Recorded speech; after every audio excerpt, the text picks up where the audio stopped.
Desa Tani merupakan suatu program pemberdayaan para petani yang digagas oleh Mang Ade bersama Dompet Duafa Jabar dan tim dari Koperasi Produsen Agronatif Pratama Indonesia. Desa Tani terbentuk pada tahun 2018 dan terus tumbuh dan berkembang sampai sekarang. Mang Ade punya konsep yang lebih baik untuk memberdayakan masyarakat. Mang Ade membuat sebuah proposal. Dan alhamdulillah sama Allah dipertemukan dengan Dompet Duafa di tahun 2018. Awal berdiri Desa Tani pada tahun 2018 dengan luas lahan 1,2 hektar dan 12 penerima manfaat. Kemudian di tahun 2019 berkembang menjadi 2,7 hektar dengan 27 penerima manfaat. Dan alhamdulillah setelah kita asesmen dari mulai calon penerima manfaatnya yang disesuaikan dengan 8 asnaf dan mayoritas kalau di desa kami ini buruh tani kebanyakan dan petani perambah hutan. Nah, kita relokasi ke tempat yang udah siapkan yang mungkin dulunya tanah Pak Haji disewanya sama Pak Haji lagi gitu kan. Dari buruh tani atau kuli ya seumur umur jadi kuli, nggak ada peluang, nggak punya peluang untuk bisa berkembang. Itu fakta-fakta di lapangan dan tujuan mungkin di Desa Tani untuk follow up itu. Bersyukur peningkatan taraf hidup atau per kapita petani terus meningkat. Akhirnya di tahun 2019 gabung lagi Basma Baitul Zakat Pertamina untuk membangun Desa Tani 2 seluas 1,5 hektar yang akhirnya totalnya 2,7 hektar dan 27 masyarakat bisa kebantu dan bertumbuh. Tolak ukur petani itu berhasil, Mang Ade memakai 3 tolak ukur gitu kan. Memakai 3 tolak ukur. Yang pertama mungkin dari peningkatan ekonominya, berapa besar nominal yang petani dapatkan dalam per bulannya. Yang kedua, dari berapa bagus tanaman yang mereka produksi atau berapa disiplin yang mereka mengikuti SOP yang ada. Dan yang terakhir yang paling penting, yang mungkin ini salah satu sesuatu yang baru dan mungkin sesuatu yang unik di Desa Tani, bahwa petani itu berprestasi diukurnya dari perubahan perilaku gitu kan, sesuai pengalaman Mang Ade pribadi lah.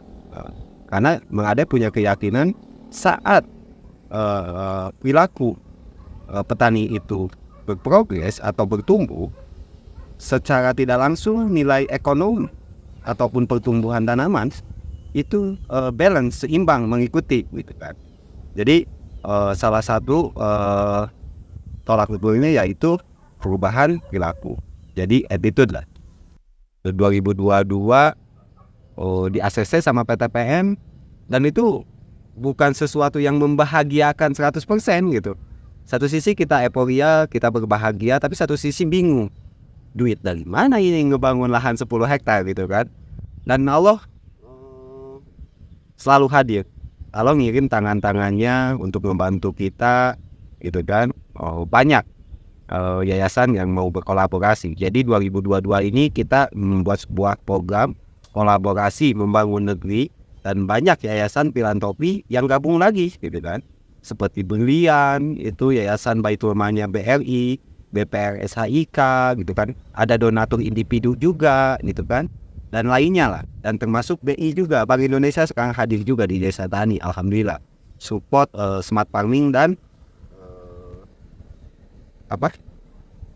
packing house sama packing house.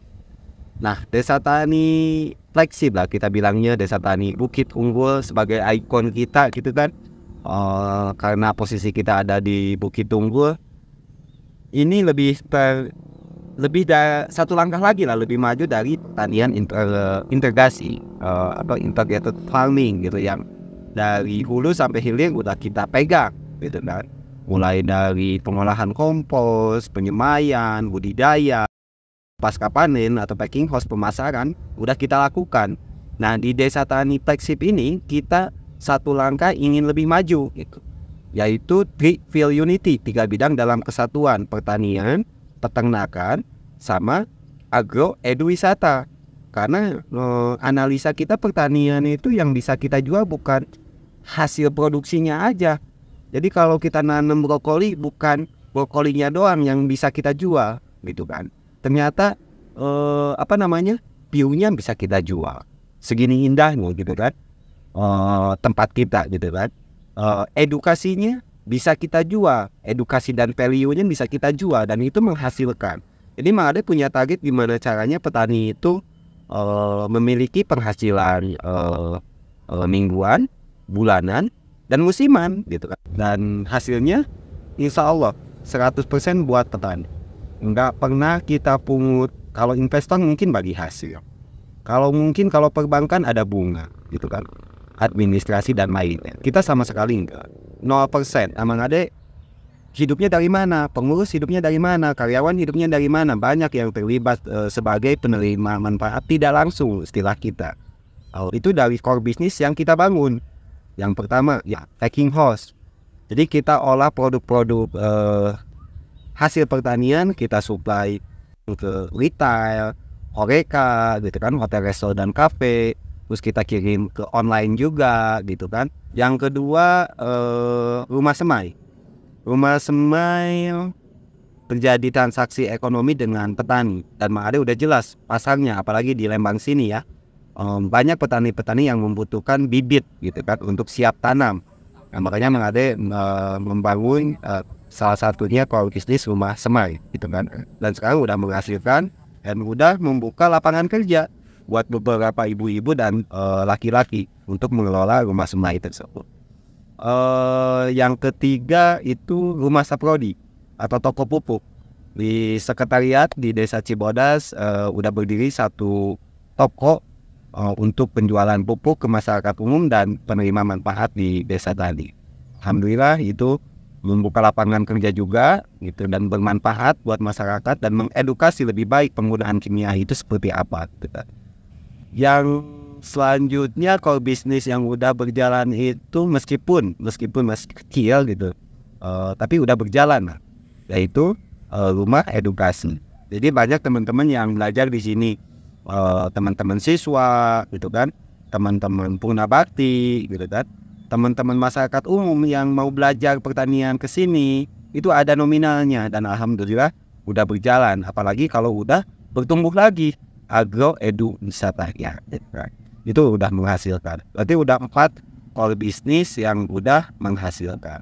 Nah, yang sekarang yang lagi kita perjuangkan yang 2 lagi nih, yaitu rumah ternak, peternakan kita. Padahal kita udah menyiapkan satu bukit untuk kita install sebuah program peternakan yang baik lah, yang secara modern. Selanjutnya rumah kompos.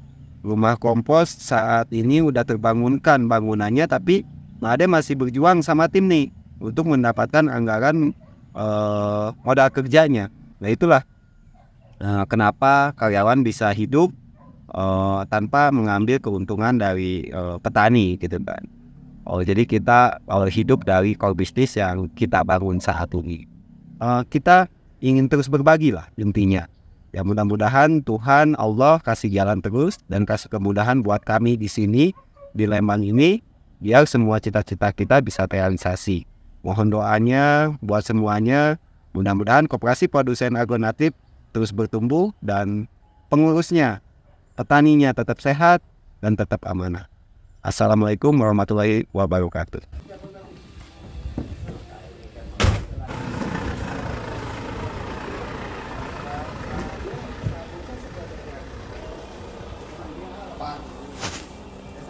Desa Tani Berdaya Kita.